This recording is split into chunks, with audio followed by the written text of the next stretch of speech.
I didn't get a position that I really fucking wanted today. I had applied for a position today to work with a business owner that I really, really admire. I've been watching this guy since I was a kid. I'm not going to drop names for potential future collaborations, but I didn't get the gig. And it really made me sad and it was discouraging. And as I was going through my process of grief and just beating myself, thinking, dang, man, I put all my eggs in that basket. Oh, man, just beating myself up, feeling inadequate, all of that. It started making me think about all the times in my life that I've failed or didn't win. There's so many times in my life that I have failed. I can honestly say I have failed more times than I've won. What gets publicized, what the people see are the grand wins or the grand failures. People don't really see these kinds of failures though. Like the didn't get the job opportunity.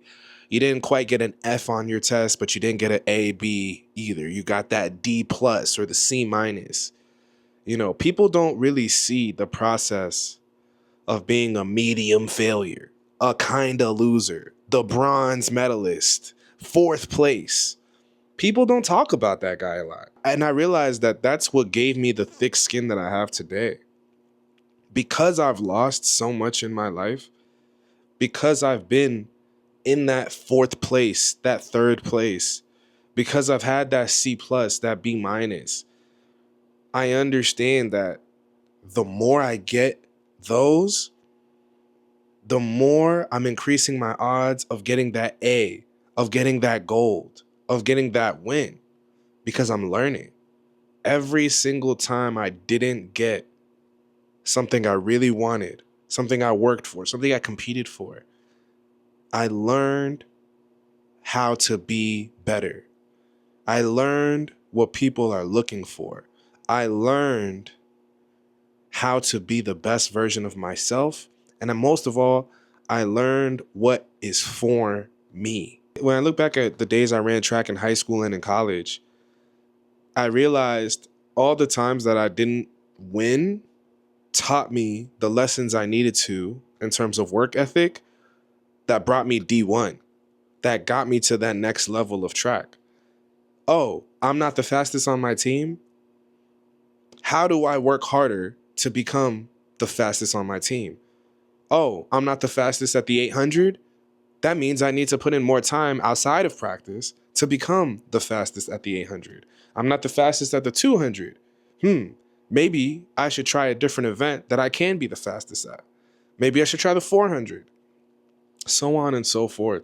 I can give you guys endless stories of the times that I've lost competitions, I've lost races, and times I didn't succeed in creating content, starting businesses, so many different things. But as I got that email today that I didn't get the opportunity to work with the influencer, it made me realize, like, dang, at least I never stopped trying. And because I've never stopped trying, I've won a lot of times too. I've gotten a lot of big wins in my life. And I truly understand now as a grown man, the only way and the only reason I got the wins that I got was because I sustained when I got the losses I got as well. I learned when I got the losses I got as well. And when I got those wins, the wins that tasted the sweetest and lasted the longest were the wins that I didn't overstay my welcome in. And what do I mean by overstaying my welcome in my wins? You can't get too high when you win and when you get on top, and you can't get too low when you lose and you hit rock bottom. You have to learn a sense and a form of stoicism that allows you to go through the ebbs and flows of life. It doesn't matter at all what type of person you are. We are all human, so our lives are going to go up and down. You're going to have sad moments, you're going to have happy moments, you're going to have wins, you're going to have losses. It's really being able to balance how you react to both of those things that allow you to have a sustainable life that keep you in a state of joy. When I got that email, man, I was crushed. I'm not going to lie to you. I really was like, dang, like, what do you mean you guys are looking for somebody who has more direct experience in this? What do you mean? What is my resume not beefed up? Am I not him? What do you mean by that? And it was just eating me up. And I was just thinking to myself, like, dang, like, what could I have done differently?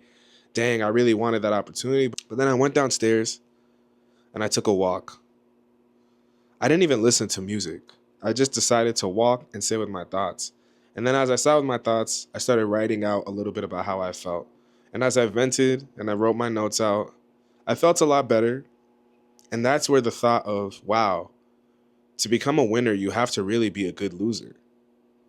If you don't lose enough, you won't be a good winner. You'll be a bad winner. And bad winners, you know how they always talk about sore losers? They don't talk about sore winners enough. And sore winners end up being somebody like Conor McGregor. No disrespect to Conor McGregor, all respect for everything he's accomplished in his life. But if you guys know the Conor McGregor story, he was extremely,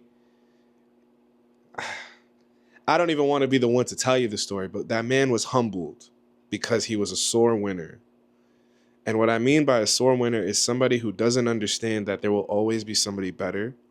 There will always be somebody stronger, somebody with more money, somebody better looking, somebody with better opportunities, somebody with more privilege. There's always somebody there that has something over you.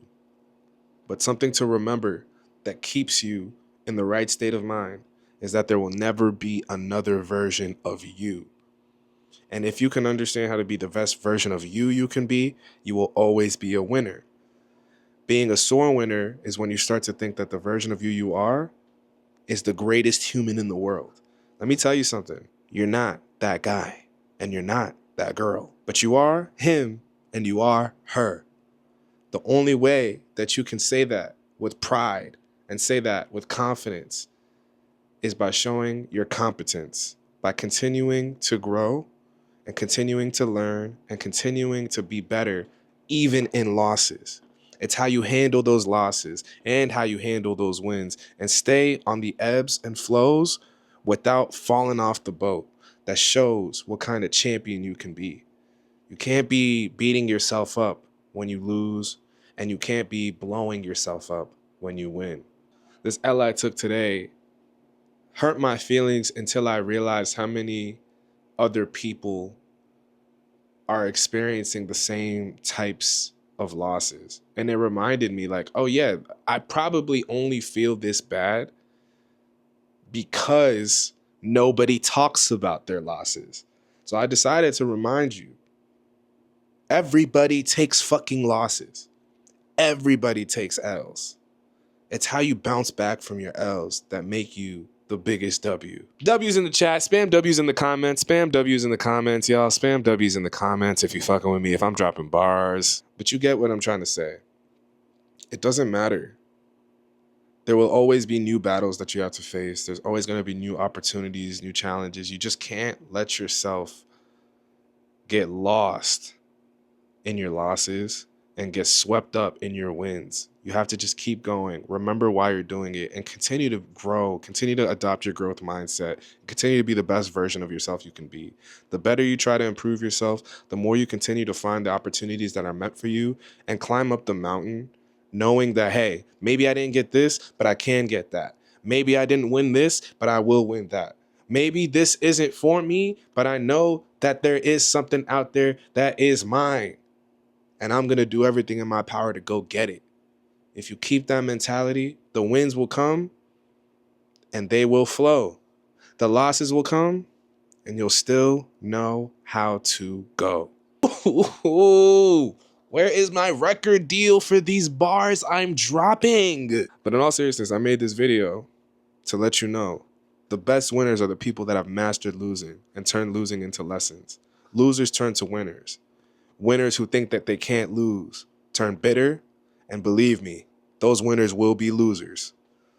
But I'd rather be the loser who turns into a winner than the winner who stays a loser because I didn't know how to lose and I didn't learn from the lessons I needed to. Invest into failing faster. Invest into going through the iterations that you need to become better. Invest into going through the lessons because the thick skin that you'll develop, the mentality you'll develop, the sustainable joy that you'll be able to live in because you know that a win is coming your way even though you're going through 50 losses, that's strength. That's power. That's confidence. That's competence. Everybody can give you a highlight reel and smile, It's the people that know how to keep talking even in their down days, keep smiling even in their L's, keep moving forward even when nobody else sees a good path forward for them, but they know where they're going. Those people are the ones that turn into the champions. Those are the people that I look up to. And those are the people that have taught me how to keep winning, how to keep going, and how to keep growing. You got to ask yourself, what type of person are you? Are you the type of person that's going to continue to grow through the L's, through the fire, through the storms? Or are you the type of person that lets the storm sweep you up and think, it's too much for me and I can't do it? I know you can do it. You know you can do it. You got to believe you can do it. So that way, you'll be able to get through it. I go by the name of Apex. I tell my story to help you share your story. And don't forget, losers turn to winners. Winners who don't know how to lose will stay losers. Let's make history now. We out.